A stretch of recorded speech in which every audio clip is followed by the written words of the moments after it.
Ready? All right, good afternoon, everyone. Thank you so much for being here. We appreciate your presence. And it's really nice to open up the 92nd winter meeting for the United States Conference of Mayors. I want to just first start out, thank you to the press and the media. Without you, it's really hard to tell the stories that we need to across America. So first and foremost, thank you so much. Your jobs are a lot like our jobs. You have a lot of influence on sort of how you sort of lead this country because of the stories that you write, and people will listen and they will follow along. I also think your job is a lot like ours, that you also get criticized a lot too. So we're with you on that for sure. So thank you so much for being here, and I would be remiss if I didn't recognize the media. My sister was a news anchor in Reno, and then Las Vegas and Dallas and Sacramento, so I have obviously affinity for your jobs and what you do. Anyway, so we obviously have had a very eventful conference, like we always do. I am incredibly grateful to Mayor Bowser. Are you here? Thank you so much for hosting us every year. I don't know, I think she was in another, okay, she was in another committee meeting. So I do want to recognize some of our presidents that are in the House. Mayor Holtz, I don't know if she's out of her committee meeting, but then we also have Mayor Barnett, past president, and then I think I saw Stephanie Rollins-Blake, Queen, somewhere running around, right? I don't know where you are, but I just want to say thank you so much to our past presidents. I think that that's really important to recognize them. As you know, mayors are on the ground. We are at ground zero. We've been talking a lot and doing a lot of work on mental health and addiction, the fentanyl crisis. I think it's the #1 crisis in this country that we're not talking about enough. I am really glad to see, actually, though, more people in leadership addressing the issue. So I want to say thank you so much to all of the mayors that have helped me. I've got Mayor Dyer behind me from Fresno. And you are a wonderful mayor. You are a past police chief, and we were on the Hill lobbying together, and incredibly helpful. Thank you. Thank you. You actually got us a meeting with McCarthy. That was great. Former speaker. Former speaker for a minute, but no, but that was really wonderful, and it was really interesting to see that it was really bipartisan support. So that's fantastic, because that's kind of how mayors always sort of navigate. We always say that there's no Democratic or Republican way to clean a street, right? Or a pothole. So I just want to say thank you to all the mayors who have been incredibly supportive on that issue. And then also I want to recognize, Mayor Bass, come on over. There you are, come on. And we were just in wonderful Los Angeles working on homelessness and the crisis there, and you're doing incredible work. Thank you. So thank you so much, and that was an incredible meeting that we had in your city. So I want to say thank you. And the programs that you're implementing are making a huge difference, and that also sort of ties into the mental health aspect of what we're seeing in our homeless population. So that's why it's also so important. Let's see, and then also I want to recognize Mayor Romero. I don't know if you are here. I don't see her, but we had just formed a committee on women's reproductive rights. We think that is incredibly important. That's right, Mayor Aquanetta Warren is in the House. One of our best mayors ever to champion any cause, especially when you're on the Hill. She doesn't say no. She doesn't say no. So thank you so much for being here. But with that being said, I'm going to hand it over to, I should recognize, I have two wonderful mayors that have been so supportive of me, and that is my vice president and my second vice president. So at this time, I'd love to call up Mayor Ginther to come and give us some remarks. Where are you? You're right behind me. Not far, okay, come on over. Good morning, and thank you, President Shivi. We're grateful for your steady leadership and devotion to this important issue of mental health as our president. I'm Andy Ginther. I am Vice President of the U.S. Conference of Mayors and the proud Mayor of Columbus. It's an honor to be with you all here today and with my fellow mayors. Each year in January, we come together in our nation's capital for this winter meeting, traveling from cities across the country, big cities, smaller ones, where we represent constituents from all walks of life. We come from different regions. We have different backgrounds. Each of our Cities have different politics. Too often these days, different is used to divide us. But here at the U.S. Conference of Mayors, that's what makes us strong. Mayors value our differences, the diversity of perspectives that make up the fabric of America. But we also understand that in times of challenge and hardship, it's what we have in common that matters most. And that is our enduring commitment to rolling up our sleeves and working together to build thriving cities across this country. Cities drive our state and national economies, and it's critical our cities thrive. This organization has shown what is possible when we use our shared voice to drive progress. The last several years, we have seen incredible successes for American cities, including at the federal level. The American Rescue Plan has been critical to the revitalization of American cities. The bipartisan infrastructure laws and achievement mayors have been urging for years. Everybody here remembers Infrastructure Week over and over and over. This is the best infrastructure week this country has ever seen. The bipartisan support that you see here amongst mayors help with the Inflation Reduction Act, investments, greatest investment in fighting climate change in the history of the Republic, and particularly important in my city, the CHIPS and Science Act that is helping us turn the Midwest into the new Silicon Valley. These were initiatives championed by Republican, Democratic, and independent mayors alike. Because what defines mayors in this organization, perhaps above everything else, is that we put solutions before partisanship. We don't have time for petty politics because people expect us to get things done. We often say there are three types of folks, certainly elected officials in America. They're Republicans, they're Democrats, and they're mayors. It's an example that our friends up on Capitol Hill would be wise to follow as our nation teeters on the brink of another government shutdown that would be devastating for our cities and for all of our Americans across the country. Funding the federal government is the core responsibility of Congress. It impacts every corner of our country, every city and town. It touches every American in ways big and small. Leadership means valuing our differences while working to find common ground. And that's what the Congress needs to do right now. They need to put aside partisanship, show more leadership, and keep this government open and running.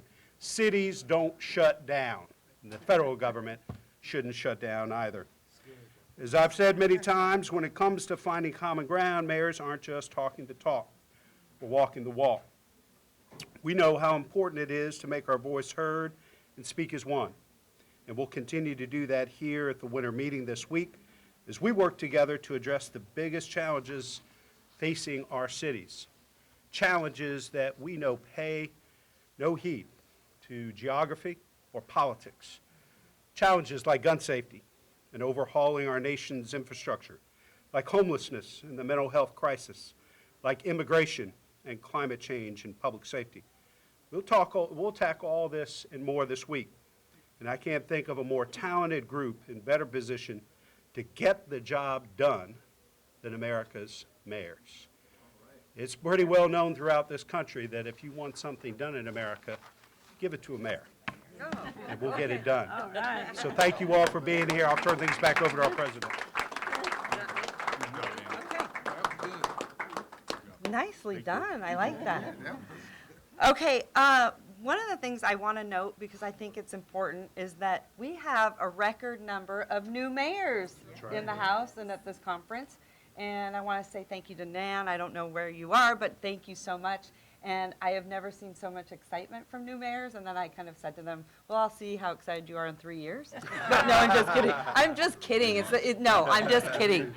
But, you know, they're excited, and their email is happy. Right? Anyway, okay, so it's really important. Well, hello, Mayor Gloria. Nice to see you. Thank you for joining us. It's great to see you. I know a lot of mayors had big delays because of the weather. I'm seeing all these faces that told me we won't be there, we're so sorry, and now they're here. So that's kind of impressive. But I would love for all the mayors to, and I'll start with you, Mayor Gloria, to tell the press who you are and what city you're from. Sure. I'm Todd Gloria. City of San Diego. David Holtz, Oklahoma City. Khalid, South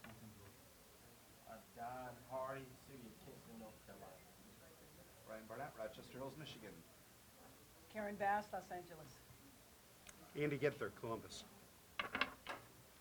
Jerry Dyer, Mayor, City of Fresno, California. Mayor Brian Waller, Piscataway, New Jersey. Mayor Michelle Davis Younger, City of Manassas, Virginia. And new mayor. Yes. Yay! Mayor Derek Wood, Dumfries, Virginia. Mayor Deborah Robertson, Rialto, California. Mayor Tiffany O'Donnell from the great city of Cedar Rapids, Iowa. Mayor Tom Broderick, Anderson, Indiana. Mayor Donna Deegan, Jacksonville, Florida. Mayor Aquiletta Warren, Fontana, California.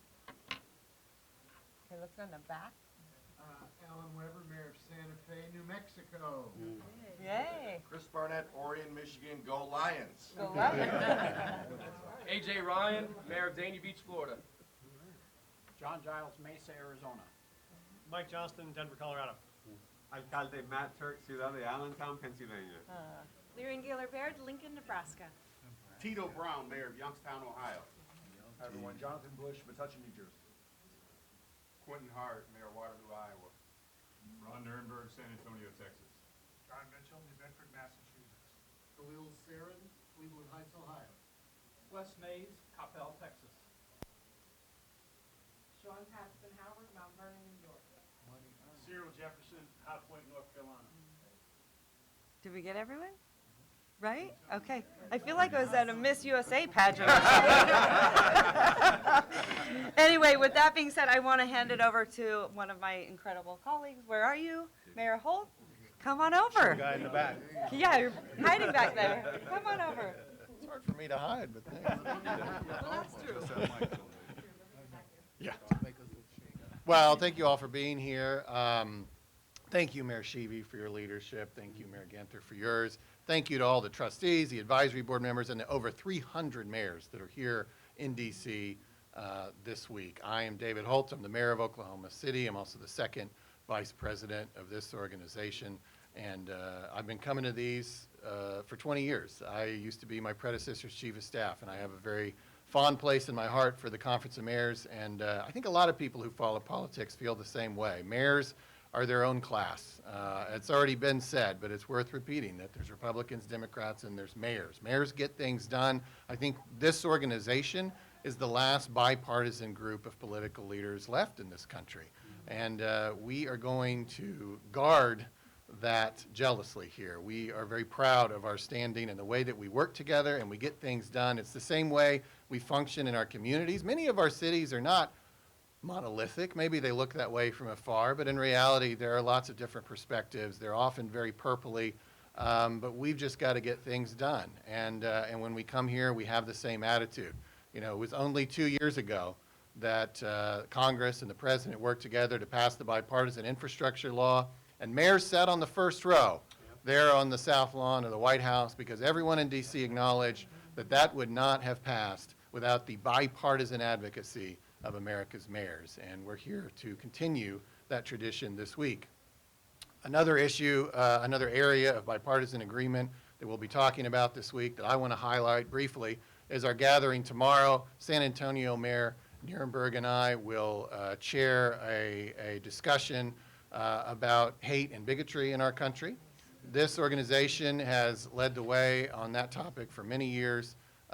We put together with ADL a compact in 2022 against hatred and bigotry in all its forms. We presented that at the White House. Over 200 mayors have signed that compact. And so our session tomorrow is especially focused on anti-Semitism, Islamophobia, and all forms of hate and bigotry. And we'll have several excellent speakers, and we certainly invite you to that. But we're very grateful for the opportunity to highlight these bipartisan areas of agreement here in Washington this week. And though we visit D.C., we hope it is they who learn from us while we are here. And so thank you. Thank you all for being here to highlight the work of mayors. And I will turn the podium back over to our fearless leader, President Sheevy. Good stuff. Thank you so much. And then Mayor Bass, I would love for you to say a few words. This is not complimentary to short women like us. I'm not saying you're short or anything, but would you like to say a few words? Love to have. Well, first of all, it's definitely my pleasure to be here. This time I can say I've been mayor for a year. I think my first meeting, I have been mayor for about 4 weeks. But I just have to tell you that this organization is so vital. One, the way we all support each other, the way we share what's going on in our cities because we have common problems, but everybody has something to offer. And to me, it's especially important to be here in Washington, D.C., and I know how important it is that we all go on the Hill and make sure that our representatives in the House and the Senate understand our issues and help move forward our agenda. So thank you very much. Honored to be with you. All right. I know we all have work to do and committees to run, so let's open it up for Q&A. Any questions from anyone? I've got a whole bunch of mayors here, so take advantage of it. All these mayors in one place. Hi, I'm Terry Burke. I'm with a site called Route 50 that's in Oh, good. same local. Love Route 50. Another thing that's going on is this what's going on at the border. What would you like to see the administration or Congress do? What would you like to hear from Congress? Yeah. All right, come on over. He's the head of our committee. Go ahead. Hi, I'm Mike Johnson from Denver. I think Denver is one of our cities on the front line of the migrant crisis right now. We have the highest percentage of migrant arrivals of our city per capita of any city in America. I think we are really hopeful there is a problem that can be solved here and that there are common sense steps to take. So we've come out and talked about 3 things we think are key steps. One is to have more federal resources that support cities to welcome migrants, to make them successful. The second is really on work authorization. What we find more and more as folks arrive to our cities and what they want more than anything is the right to work. And we have employers every day who call us and say, I see there are folks here who need jobs. I have open jobs. Can I please hire them? And right now we have a federal government standing in the way of those employees who want to work and those employers who want to hire them. So what we really want is faster work authorization, more capacity at the border to adjudicate asylum claims more quickly, allow folks when they arrive to us to be able to quickly get access to work. And the third is a coordinated plan for entry. We know that America knows how to do this. We have done this before. We've welcomed refugees from Ukraine or from Afghanistan with a coordinated plan. Our cities say where they have capacity. People arrive to us with federal dollars and with work authorization and with a plan, and they can be very successful. So we think this is solvable. We want to see a bipartisan coalition in Congress come together to move this forward, because if we don't, we know we will have a humanitarian crisis for migrants, and we will have a fiscal crisis for cities, and both of those can be avoided by some courageous action from Congress in the next few weeks. Yes. Courageous. That's right, courageous. Good word. All right. Anyone else? Oh, come on. You get a free trip to Reno. How's that?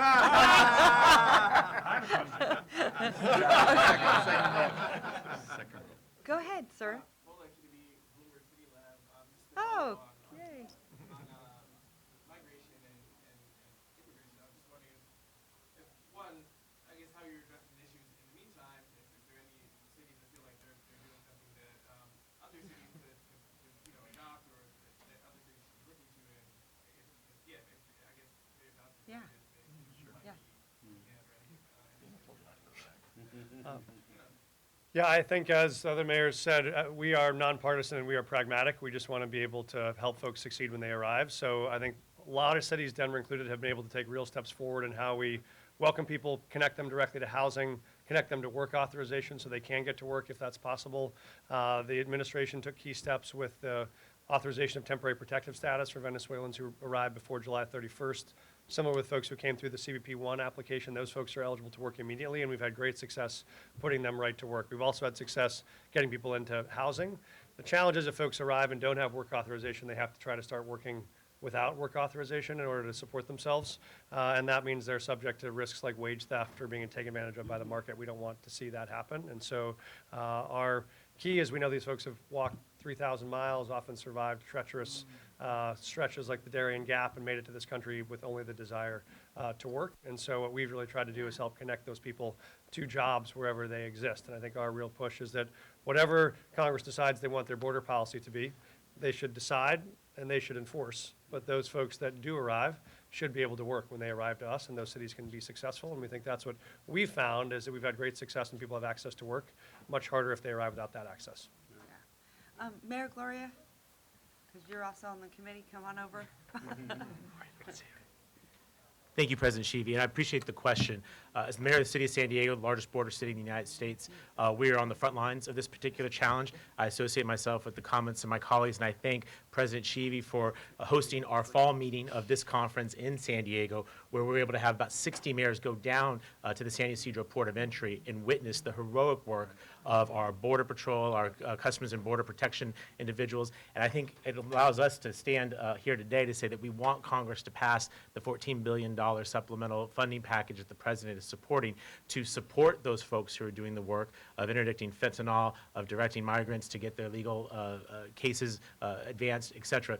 You asked the question about what we're doing. I want you to know mayors are standing in the breach in terms of failure of federal action. It's falling on our watch. I know all these mayors are doing that. In my county, working with the county of San Diego, we have a resettlement facility of sorts. It's a former elementary school where we have multiple nonprofit providers that are there working with each individual that is brought to that site to help identify where's their sponsor, where's their family member, how can we get them to something better than a tent on a sidewalk. I think that effort is largely successful, but it's funded with excess or remaining American Rescue Act dollars, which is to say it's time limited.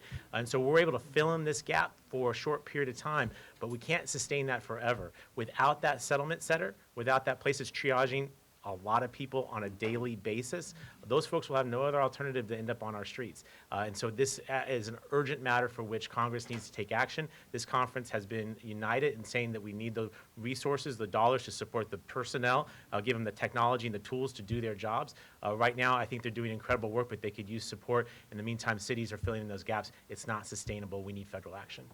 Beyond waiting for Congress to act, is there anything the Biden administration could do to help out cities who are dealing with I'm the chair of our Mayor immigration committee, Giles, Mayor come Giles on up. from Mesa. Thank you, Mesa Mayor John Giles. See, we've got all hands on deck here. Right, Okay? and we appreciate, tomorrow we'll have Secretary Mayorkas, we'll have Deputy Secretary here as well, addressing our Immigration Reform Task Force and Border Mayors meeting. Absolutely, Mayor Johnson mentioned earlier the supplemental that's currently proposed that has gotten caught up in the politics of this issue. Washington loves the issue of immigration. We have been treating it like a political football for decades. And it's time that we adjust our approach and treat it like a problem to be solved. And the short-term Band-Aids that need to be addressed are the funding that's coming through for FEMA reimbursement of when there's a street release in one of our communities, the nonprofits and the local governments that are stepping up to deal with those issues, it's done on a reimbursement basis through FEMA. And right now that funding is, again, being tied to the war in Israel and Ukraine and other issues that are obviously very, very important, but again, it's been highly politicized. So we need to elevate that to the human issue that it is, get it through the political system. And then ultimately, I think we would all say, comprehensive immigration reform is the ultimate solution to this problem. But in the meantime, until we get there, we do need to depoliticize this and get the supplemental funding that's being requested by Homeland Security into our hands so that we can help those individuals that are being impacted. Thank you. Go ahead.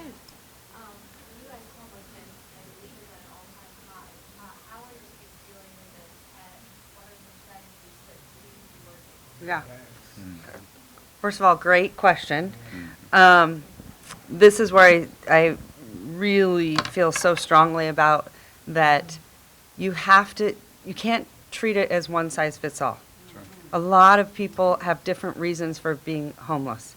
We see it a lot with our senior populations living on fixed incomes, right? That they might have to pay one vet bill and that throws them into being unsheltered, right?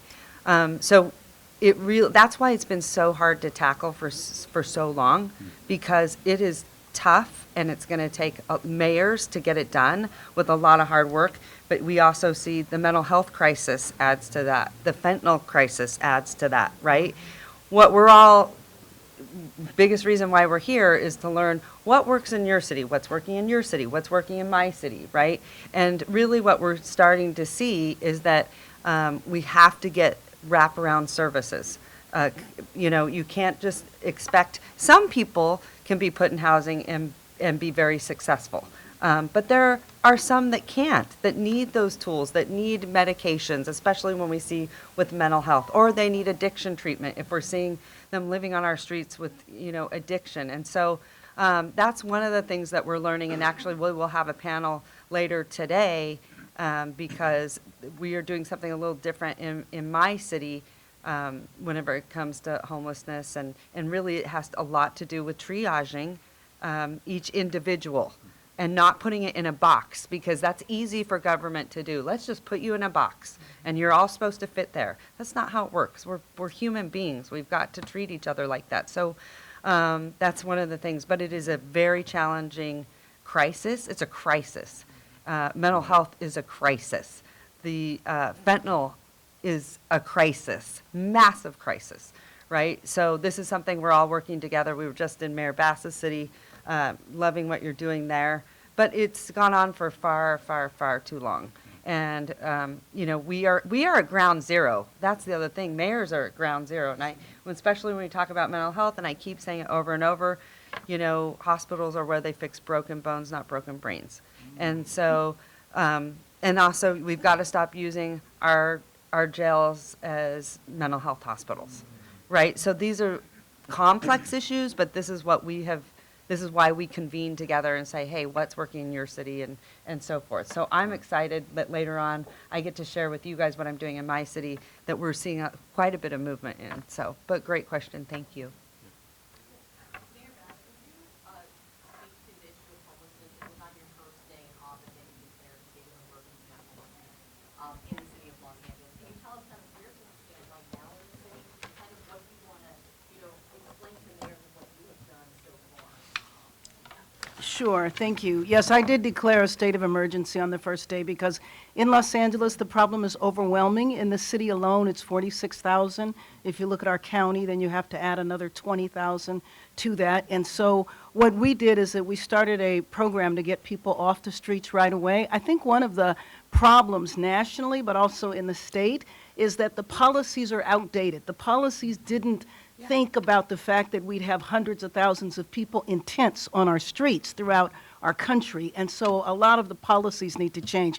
For example, the federal policy is housing first. And like our president, I support that idea, but people should not be left on the street while housing is being built. So there needs to be a system of long-term interim housing and then address the individual problems like the president mentioned, because there's a variety of different sectors. In LA, out of the 46,000, 9,000 are children. And so it's the stereotype that everybody is mentally ill or suffering from substance abuse. As the president mentioned, seniors are one of the fastest growing sectors because they've basically been priced out of the market. If you've been in a service industry, you don't have, when you reach retirement age and you don't have money to continue your housing. Thank you. And then in the back, I see you back here. Nope. So are we. All right. We all do. Any more questions? Oh, okay, go ahead. We haven't been on this side. Go ahead. Hi, I was wondering if you could talk about workforce. Are you guys seeing sort of, impact of COVID? What does the workforce look like in terms of labor shortage? Are they recovering? Lots of things being done to kind of retain those public sector workers? Maybe some of the apprentice kind of thing. So what does that look like? And what are you all doing to basically help make sure that Well, great question. And we have a committee on workforce. Come on over, Aquanetta. We have a great committee on workforce and technical career education. First of all, we're finding in cities, we can no longer put out job announcements and hope somebody will read them one day and say, let me go and apply. It doesn't work that way. We're learning how to market. And you'll see some examples of that this afternoon when we talk about trying to recruit more women in law enforcement. I'll be talking about our efforts to market. For so long, we have just sat in City Hall and hoped and prayed people wanted to be there. Well, guess what? Not a lot of people do. So we're having to go out and outreach in the community in our churches. We're utilizing our nonprofits. And we're also starting to work on more television-type things, making it cool to work at a city. But we're also telling people, depending on the area they live in, why are you driving? And no, don't get it wrong. Why are you, I'm in the Inland Empire, for instance. It's about a 65-mile one-way route to LA. And everybody in my town, when they originally moved out in the 90s, decided, I'm going to work in LA and I'm going to live in Fontana. Now we're getting more and more people structurally making sure that they can live in Fontana and the IE and other areas and they can work there. We often see all of the drama related to warehousing, which we know in our town is not warehouses. A few of them are there, but they're manufacturers. And that's the other part of this, getting our young people trained. And we're working as a unit in this group when we have our seminars to teach other mayors best practices of how to relate to the young people and get them exposed to career training. I always say our CTE, which is Career Technical Education, is on steroids right now because we're exposing kids that if you don't want to go to college, you can get a job, and we're providing them those skill sets. So workforce is a strong indicator when a mayor is involved in it that they care about not only today, they care about the future, which means our youth. Thank you. See, you asked the right person. See how passionate? Go ahead, sir. Anthony Flint, also from Bloomberg and writing for Landlines Magazine. I've been interviewing mayors over the last 5 years. This is just out in a book called Mayor's Desk, published by the Lincoln Institute of Land Policy. It's all about how people like you are handling the job. And I noticed there was a Politico survey just before the holidays about burnout and stress and people leaving the job with the mayor. Feeling frustrated and burned out. Yeah. Does the U.S. Conference of Mayors have any survey that kind of takes a pulse like that? Well, great question, and it's one of the things we've been having very intimate conversations with mayors about their mental health. And I mean, I've been a mayor for 10 years now, and it's a very different environment than it was 10 years ago, and I think especially for females. And also, it's a vulnerable place to talk about that, especially these jobs are very, very stressful. And it's one of the biggest reasons I think we're seeing higher turnouts of mayors at the conference, feeling like we need to be together, have cohesiveness, someone that you can trust, that you can talk to.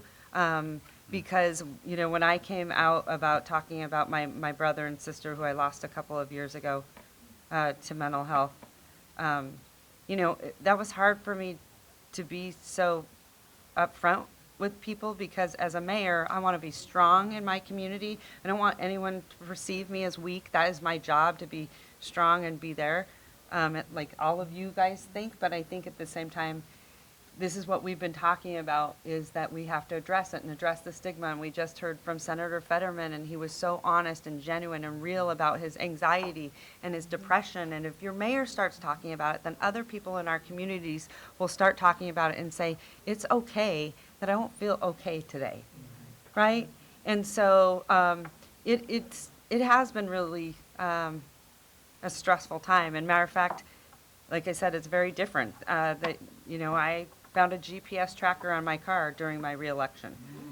And, thankfully in my state that they outlawed that after that happened, but it shouldn't have to happen to me or, some of an influence to take a stand on that. But those are the kinds of things that are happening today in politics. And it's frightening, and it makes people, quite honestly, feel burnt out. I had to really take a hard look. I'm sure many of you, I've heard stories from all of you actually saying, I wasn't sure if I was going to run again. But what happens is I think we're so connected to our communities, to each other. We love, we love what we do, and that's what makes it really hard to step away sometimes. But I also think burnout is a very real thing. And it's just like we see in our police departments, right?